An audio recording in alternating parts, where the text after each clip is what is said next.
하나님께서 우리에게 주신 말씀은 민수기 30장 1절에서 2절 말씀입니다. 민수기 30장 1절에서 2절 말씀입니다. 함께 하나님의 말씀을 읽도록 하겠습니다. 모세가 이스라엘 자손 지파의 수령들에게 말하여 이르되 여호와의 명령이 이러하니라. 사람이 여호와께 서원하였거나 결심하고 서약하였다면 깨뜨리지 말고 그가 입으로 말한 대로 다 이행할 것이니라. 아멘. 혹시 오늘 수요일 기도 모임에 오실 때 어떠한 마음으로 혹시 오셨습니까? 혹시 막 설레는 마음으로 오셨습니까? 이 추운 이 날씨 속에서 오늘 드디어 수요일이구나. 드디어 예배드리고 말씀 듣는 날이구나. 어서 가야지라는 설레는 마음으로 오셨습니까? 엄청 기대되고 오늘 찬양할 수 있어서 너무나도 좋아. 오늘 기도할 수 있어서 너무나도 좋아라는 그런 설레는 마음으로 오신 분 계십니까? 참 신앙생활을 하다가 보면 이 설레는 마음이 사라지곤 합니다. 처음 제가 찬양인도 잘하는 그 자리에 서게 됐을 때 저는 토요일마다 잠을 못 잤습니다. 너무나도 설레기도 하고 두렵기도 하고 처음 설교를 준비할 때도 너무나도 두렵고 떨렸습니다. 아이들 설교 10분 설교를 하는데요. 한 10시간 준비했던 것 같아요. 그렇게 이 자리에 서는 게 설레기도 하고 두렵기도 하고 기대되기도 하였습니다. 근데 시간이 지나면 지날수록 어느 순간 그 설렘이 사라지게 됩니다. 어느 순간 기대함이 사라지게 됩니다. 결국 이 신앙생활이라는 게 습관화가 되어버리고 의무적으로 바뀌게 되어버립니다. 어느 목사님 설교 예화 중에 이런 예화가 있었습니다. 어느 날 한 성도가 너무나도 교회를 가기 싫어서 투정을 부립니다. 진짜 교회 가기 싫다. 나 이번 한 주만 빼먹고 놀러 가면 안 될까? 나 이번 주 한 주만 좀 쉬면 안 될까? 나 다음 주에 꼭 나갈게. 이번 주만 좀 쉴게요. 그러자 그 투정을 들은 어머니가 이렇게 말했다고 합니다. 얘야, 너가 그 교회 담임 목사님인데 어떻게 너가 빠지면 되겠니? 설교는 누가 하겠니? 이것은 괜한 우스갯소리가 아닙니다. 어쩌면 우리의 모습입니다. 설렘도 잃어버렸고 아무런 기대감도 없는 우리의 모습. 이 자리에 앉아있지만 아무런 기대감이 없는 우리의 모습. 무미건조한 우리의 모습일 수 있습니다. 저는 오늘 이 시대 그리고 오늘날 우리의 이러한 모습을 뻔뻔한 그리스도인이라 명명해 보고 싶습니다. 뻔뻔한 그리스도인. 은혜도 모르는 뻔뻔한 그리스도인. 감사도 모르는 뻔뻔한 그리스도인. 자기가 모든 것을 다 했다고 주장하는 뻔뻔한 그리스도인. 내가 그래도 이 정도면 잘하지 않았어? 내가 이 정도 하면 잘했지라고 여기는 뻔뻔한 그리스도인. 이것은 비단 오늘을 살아가고 있는 우리의 모습뿐만 아니라 그 시대를 살아가고 있었던 이스라엘 백성들의 모습이기도 하였습니다. 그래서 하나님께서는 이스라엘 백성들에게 경고하고 또 경고하였습니다. 너희가 이스라엘 땅, 그 가나안 땅에 들어갔을 때 너희가 얻은 그 땅이 아니고 너희가 얻은 그 식량도 아니고 너희가 얻은 그 집들도 아닌데 너희가 그곳에 들어가 내가 노력해서 얻었고 내가 노력해서 얻은 집들이고 내가 노력해서 얻은 것들이라. 그렇게 여기지 말라. 모든 것은 하나님이 주셨음을 너희는 잊지 말라라고 경고하고 또 경고하셨습니다. 그런데 이스라엘 백성들은 어떻게 되었나요? 배부르고 등 따시니까 그 은혜를 모두 잊어버리게 됩니다. 그리고 하나님을 경배하지 않고 우상을 섬기게 됩니다. 내 힘으로 했지, 내 능력으로 했지, 내가 이룬 것이지라고 여기며 뻔뻔하게 하나님 앞에 나아갑니다. 내가 그래도 하나님께 예배는 드렸잖아요. 비록 우상은 섬기고 있지만, 비록 내 마음은 그렇지 않지만 내가 그래도 이 정도 했으면 다 잘하지 않고 있나요? 라는 뻔뻔한 그리스도의 모습으로 나아갑니다. 그들은 그렇게 하나님이 행하신 크고 작은 그 은혜들을 잊어버리고 맙니다. 결국 그들 또한 뻔뻔한 그리스도인이 되어버립니다. 그래서 하나님께서는 민수기 30절 또한 29절을 통하여 여러 가지 제사들을 말씀하셨고, 또한 오늘 30절에 보면 다시 한번 너희는 서원한 것을 반드시 지키라 말씀하고 있는 것입니다. 너희가 뻔뻔한 그리스도인이 되지 않기 위해서 너희는 너희가 서원했던 것을 모두 다 지켜라 말합니다. 보통 서원이란 것은 언제 하는 걸까요? 보통 서원이라는 것은 내가 뭔가가 부족하거나 내가 뭔가가 없을 때 하는 것입니다. 하나님, 나 돈이 없는데 좀 돈 좀 주시면 안 돼요? 하나님이 나한테 돈을 주시면 내가 진짜 꼭 갚을게요. 아니 10분의 1이 아니라 10분의 1로 진짜 내가 갚을게요. 이런 기도 많이 안 해오셨습니까? 하나님, 나 지금 부족하고 나 지금 필요한 게 있는데 하나님, 정말로 하나님 이거 한 번만 도와주시면 진짜 내가 정말 잘할게요. 이런 기도 많이 안 하십니까? 저는 보통 화장실을 찾을 때 이런 기도 많이 합니다. 하나님, 저 지금 급하거든요. 화장실이 제 눈에 안 보여요. 화장실 좀 빨리 보여줄게 도와주세요. 그런 기도 많이 안 하십니까? 저는 많이 해보았습니다. 우리는 화장실 들어갈 때와 나올 때가 너무나도 다릅니다. 그렇죠? 내가 급할 때는 하나님을 찾고 그 급한 문제가 없어지고 나서는 우리는 그것들을 모두 잊어버립니다. 나의 시간이 점점 지나가고 나의 형편이 점점 나아지고 더 이상 아쉬울 것이 없을 때 우리는 더 이상 서원할 필요도 없고 내가 그동안 해왔던 서원 또한 잊어버리고 마는 것입니다. 우리는 정말 그동안 많은 서원 기도를 해왔습니다. 그 횟수를 다 셀 수 없을 만큼 우리는 수많은 서원 기도를 해왔습니다. 하나님, 이번 한 번만 도와주신다면, 하나님 이번 한 번만 길을 열어주신다라면 정말로 그때 내가 주님을 위해서 살겠습니다라고 우리는 수없이 고백하고 또 고백했습니다. 이거는 비단 저뿐만 아니라 우리 모두의 고백일 줄 알고 있습니다.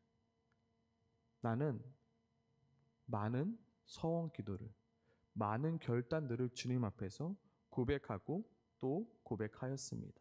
우리는 우리가 그 고백했던 그 소원 앞에서 절대로 자유로울 수 없습니다.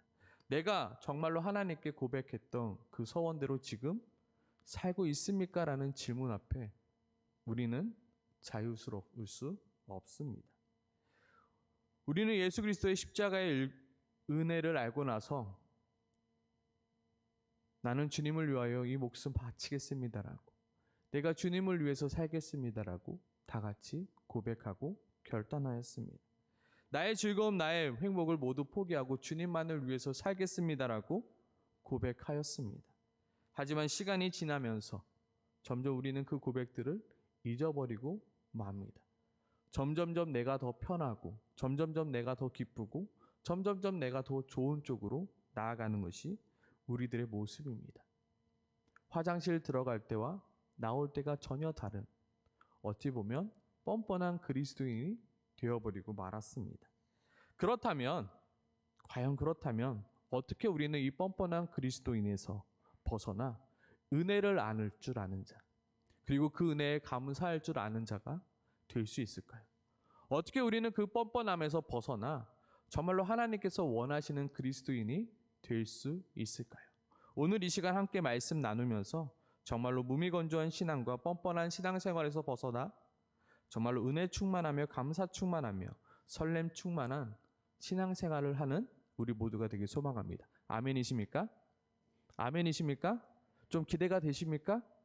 그래, 나 이번 한번 뻔뻔했던 내 마음 고쳐먹고 이제 내가 좀 은혜 충만, 감사 충만, 정말로 하나님을 그 서원했던 것들을 기억하며 살아가야지 라고 결단하는 시간 되기 소망합니다.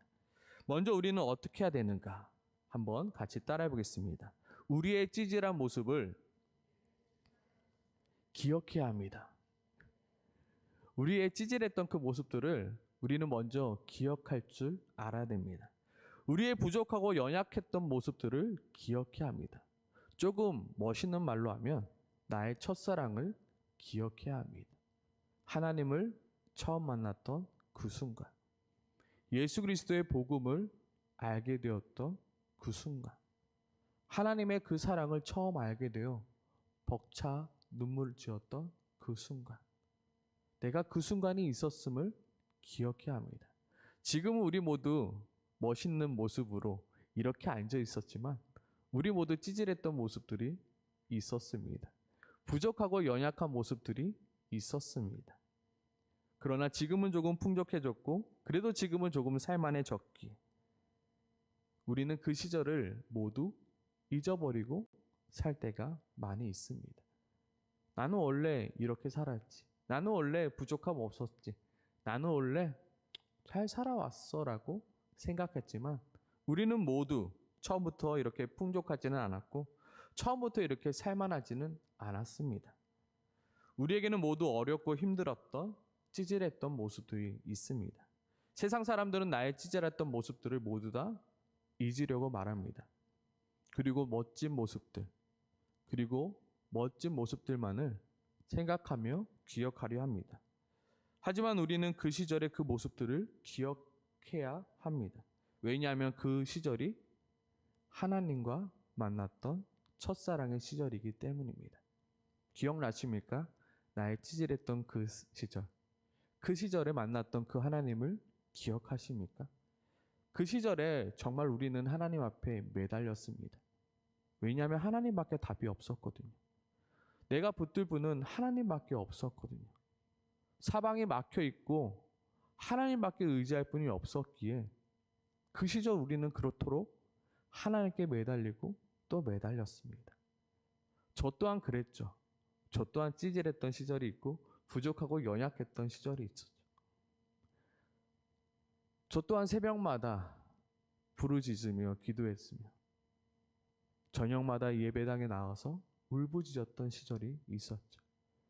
그때가 하나님과 가장 친했던 시절이었고 그때 저는 참 하나님께 수많은 서원 기도와 수많은 결단과 결심들을 고백했던 순간이었습니다. 우리는 그 찌질했던 시절을 기억해야 됩니다. 이스라엘 백성들이 왜 초막절에 초막을 지었으며 왜 이스라엘 백성들이 맛도 없는 무교병을 먹었을까요? 그것은 바로 그때 그 시절을 잊지 않고 기억하기 위함입니다. 우리는 애굽의 종으로 살아갈 수밖에 없었던 존재들이었지. 우리는 불평과 원망함을 통해서 광야에 죽을 수밖에 없었던 존재들이었지. 내가 지금 이 모습 이대로 살아가고 있는 것은 하나님의 은혜였지. 원래부터 나는 이렇게 많은 것을 누려왔던 것이 아니라 원래부터 나에게 이 많은 것들이 있었던 것이 아니라 이 모든 것은 하나님께서 나에게 주셨던 것이지. 우리는 모두 이스라엘과 같이 답도 없었던 자들이었습니다. 한치 앞도 보이지 않았던 자들이었으며 도저히 어떻게 살아갈지 모르는 꿈도 비전도 없었던 존재들이었습니다. 우리 어르신들이 어린 지체들을 보고 너 세상을 어떻게 살아갈래 하면서 혀를 차듯이 우리의 어린 시절에 우리의 어른들은 우리를 향하여 그렇게 혀를 차곤 했습니다. 우리도 그렇게 살았습니다. 근데 우리가 어떻게 이렇게 여기까지 오게 되었습니까? 하나님의 은혜 밖에는 없음을 우리는 기억해야 합니다. 마치 광야에서 아무도 없이 어디로 갈지도 몰라 방황하고 있었던 존재였다라는 것. 우리는 그 사실을 기억하고 그리고 그 사실을 인정해야 되는 것입니다. 신앙의 시작은 바로 여기서부터입니다. 나의 가난함을 인정하는 것입니다. 나의 부족함을 인정하는 것입니다. 나의 죄인됨을 인정하는 것입니다. 우리의 신앙이 왜 메마르고 왜 무미건조해졌냐면 우리가 그 시절을 모두 잊어버렸기 때문입니다. 하나님의 그 첫사랑을 잊어버렸기 때문입니다. 내가 하나님께 결단하였고 하나님께 서원했던 그때 그 시절을 잊어버렸기 때문입니다. 이 시간 좀 그 시절을 잠깐 떠올려 봤으면 좋겠습니다. 아무것도 없었던 그 시절, 모든 것이 막막했던 그 시절, 하나님밖에 답이 없어서 하나님만 외쳤던 그 시절, 우리에겐 그 시절이 있었습니다. 우리에겐 그 시절이 있었습니다. 그리고 우리는 그 시절이 하나님을 만났던 그 첫사랑의 시절이었습니다. 저 또한 저의 찌질했던 모습들을 기억하고자 날마다 예를 씁니다. 아침마다 일어나면 저는 우리 집을 한번 쭉 봅니다. 모든 것이 채워져 있습니다. 근데 저 처음 왔을 때 아무것도 없었습니다. 그쵸? 근데 모든 것이 채워져 있습니다. 이게 되게 습관처럼 항상 감사가 나오더라고요. 하나님, 나는 아무것도 없이 이 땅 가운데 왔는데 역시나 또 하나님이 채워주셨네요. 말레이시아 땅에 갔을 때도 그렇고 이 호주 땅에 왔을 때도 마찬가지고 아무것도 없는 나였지만 하나님의 모두 다 채워주셨네요. 내가 이 모든 것을 이루었다 말할 수 없습니다. 내가 이 모든 것을 내 힘과 내 능력으로 했다 말할 수 없습니다. 왜냐하면 나는 나의 찌질했던, 나의 부족했던, 나의 연약했던 모습을 내가 알고 있기 때문입니다. 우리의 그 연약하고 부족했던 그 시절을 잊지 않고 기억하는 우리 모두가 되길 소망합니다. 아멘이십니까? 아멘. 두 번째, 우리가 뻔뻔한 그리스도인에서 벗어나기 위한 두 번째 방법은 무엇일까요? 같이 한번 고백해 보겠습니다. 내가 고백했던 외침들을 기억하는 것입니다. 그때 그 시절 내가 고백했던 그 고백들을 다시금 기억하는 것입니다. 그 시절 내가 울부짖었며 하나님 앞에 서원하며 결단했던 그 고백들을 다시 한번 기억하는 것입니다. 다시 한번 그 결단들을 기억해 내는 것입니다. 그 시절 우리는 수만 가지의 고백들을 했습니다. 수만 가지 결단들을 했습니다. 저 역시 그랬고요. 하나님은 우리가 했던 그 수많은 고백들과 그 결단들을 하나도 잊지 않고 계십니다. 단 하나도 잊지 않고 계십니다. 우리 또한 그 수많은 고백들과 결단들과 소원들을 내 마음속 깊은 곳에 간직하고 있습니다. 외면하고 싶을 뿐이지, 감춰두고 싶을 뿐이지, 우리는 우리 모두의 그 결단들과 고백들과 소원들을 기억하고 있습니다. 혹여나 기억나지 않습니다라고 말하는 그 순간 하나님은 우리 마음 가운데 그 소원들을 떠오르게 하실 것입니다. 그 시절 내가 하나님께 부르짖었던 그 외쳤던 그 고백들, 간절했던 그 소망과 내가 함께했던 그 하나님을 향한 결단들 기억나게 하실 것입니다. 처음 예수님 믿었을 때 나는 어떤 고백을 하였을까요? 처음 내가 세례를 받았을 때 어떤 소원 기도를 하셨습니까? 처음 내가 임직을 받았을 때 나는 어떠한 고백들로 하나님 앞에 고백하고 결단하였습니까? 그리고 내 아이가 유아 세례 받을 때 어떤 고백과 어떤 결단을 하셨습니까? 기억나십니까? 기억날 것입니다. 왜냐하면 하나님께서 우리에게 그 결단들을 기억나게 하시는 하나님이시기 때문입니다. 성령 하나님께서는 우리에게 마음의 소망을 주십니다. 성령 하나님께서는 우리에게 그 결단들을 고백하게 하십니다.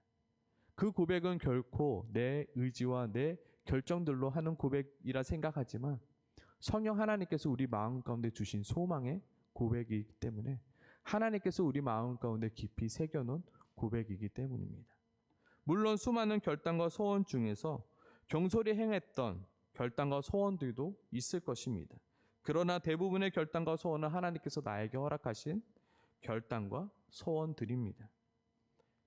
바로 성령 하나님께서 나의 마음에 감동을 주시고 나의 마음에 소망을 주셔서 우리로 고백하게 하게끔 한 그 결단이요 소원이라는 것입니다. 그래서 우리 마음속 깊이 새겨놓으신 거룩한 부담감입니다. 생각나십니까? 내가 어떤 고백을 했었는지. 처음 예수 그리스도의 십자가의 그 은혜를 깨달았을 때 어떤 고백을 하셨습니까? 처음 내가 세례받는 그 순간, 내가 하나님의 자녀라고 고백하는 그 순간, 나는 어떠한 결단들을 하셨습니까? 내가 임직을 받던 그 순간, 나는 어떠한 서원 기도를 하셨습니까? 내 아이가 유아 세례를 받는 그 순간, 나는 어떤 고백을 하셨습니까? 오늘 이 시간 내 마음속 깊은 곳에 숨겨놓고 숨겨놨던 그 서원 기도와 그 결단들을 다시금 끄집어내기 소망합니다. 그리고 다시금 그 서원 기도했던 것들, 그리고 그 결단들을 하나씩 하나씩 내 삶 가운데 순종하고 결단하고 풀어내는 우리 모두가 되길 소망합니다. 아멘이십니까? 바로 그것이 바로 뻔뻔한 그리스도인에서 은혜를 아는 그리스도인이요 감사를 알 줄 아는 그리스도인이 되긴 그 첫걸음이기도 합니다. 하나님, 내가 그때 그 고백했었죠. 하나님, 내가 그때 그렇게 소원했죠. 내가 그동안 잊고 살았네요. 내가 너무나도 삶이 바쁘다 보니까 내가 잊고 살았는데 이제는 내가 좀 하나님께 그 결단과 그 소원들을 내가 하나씩 하나씩 갚아드리기 원합니다. 왜 우리는 그렇게 해야 될까요? 왜냐하면 이미 하나님께서는 모든 약속을 지켜주셨기 때문입니다. 이미 내 그 어려움들을 하나님께서는 이미 해결해 주셨기 때문입니다. 내가 잊고 살았을 뿐이지 하나님은 잊지 않고 내 어려움과 내 모든 문제를 해결해 주고 기다리고 계십니다. 내가 해결해 줬는데 너 언제 갚을래? 너 그때 그렇게 말했잖아. 나는 기억하고 있는데 너도 기억하고 있지 않니? 이제는 갚아야 될 때가 아니니? 라고 묻고 있는 것입니다. 혹시 그 시절 어떤 약속들을 하셨나요? 혹시 그 시절 어떤 결단을 하셨나요? 저도 설교를 준비하다 보니까 그때 그 시절이 떠오르더라고요. 한 20대 초반에 아마 선교 한국 마지막 날이었던 것 같습니다. 그때 막 서원 기도를 시켜요. 그러면서 빈 종이를 주거든요. 그러면서 혹시 하나님께서 콜링한 나라가 있으면 그 나라를 써서 제출하세요. 그때 저는 빈 종이를 냈습니다. 그러면서 호기롭게 이렇게 기도를 했죠. 하나님, 나는 어디든 가겠습니다. 하나님이 필요로 하시면 어디든 가겠습니다. 나는 어디든 갈 준비가 되어 있습니다. 설교 준비를 하면서 하나님께서 저에게 다시 한번 묻더라고요. 현재야, 그때 너가 그렇게 고백했는데 지금도 가능하니? 너가 편한 데 말고 너의 가족이 좋은 데 말고 정말로 내가 원하는 그곳에 그때 그 고백대로 지금도 갈 수 있겠니라고 묻고 있는 것입니다. 하나님께서는 오늘 그때 그 시절에 했던 그 소원의 기도를 기억하시고 우리들에게 되묻고 있는 것입니다. 오늘 본문은 바로 우리에게 되묻는 장면입니다. 너는 그 시절 그때 했던 그 소원의 기도와 그 결단들을 이제는 지켜야 되지 않겠니? 언제까지 미루고 있을래? 언제까지 모른 척하고 있을래? 언제까지 그렇게 미적미적 나 몰라 하고 있을래? 이제는 지켜야 될 때가 아니겠니? 이제는 지켜야 되잖아. 너무 늦지 않게 지키려 말씀하고 있는 것입니다. 하나님께서 이렇게 명령하는 이유는 우리가 너무나도 잊고 살고 뻔뻔하고 살아가기 때문인 것입니다. 그 어떠한 은혜도 받은 적 없는 자처럼, 그 어떠한 기적도 경험해 보지 않은 자처럼, 내 힘과 내 능력대로 지금껏 살아온 자처럼 우리가 그렇게 살아가고 있기 때문입니다. 여기 앉아 있는 우리 가운데 하나님의 은혜와 하나님의 도우심 없이 여기까지 온 사람은 아무도 없습니다. 우리가 모두 하나님의 은혜를 받은 자들이며 하나님께 그 은혜를 갚아야 할 자들입니다. 우리는 하나님 앞에서 설레어야 하며 하나님 앞에서 감사해야 하며 하나님 앞에서 감격해야 되는 자들입니다. 내 안에 설렘이 없습니까? 내 안에 감격이 없습니까? 내 안에 감사가 없습니까? 다시 한번 우리의 찌질했던 그 모습을, 우리가 그때 그 시절 하나님 앞에 고백했던 그 고백들을 하나씩 하나씩 기억해 내시길 소망합니다. 하나님, 내가 그동안 내 잘난 맛으로 살아왔네요. 지금껏 내 능력대로 살아왔다 생각했네요. 지금 생각해보면 하나님의 도우심 없이는 살아오지 않았는데 그것을 망각하며 살아가고 있네요. 내가 지금이라도 내 소원의 기도를, 내 결단의 기도를 갚아나갈 수 있게 도와주시옵소서. 내 남은 신앙생활은 내 모든 결단들을, 내 모든 고백들을, 내 모든 소원들을 하나씩 하나씩 갚아나가는 시간 되게 해달라고 이 시간 함께 고백하며 기도하며 나아가길 소망합니다. 아멘이십니까? 아멘. 우리 시간 은혜라는 찬양 같이 고백하고 우리 계속해서 기도해 나가길 소망합니다.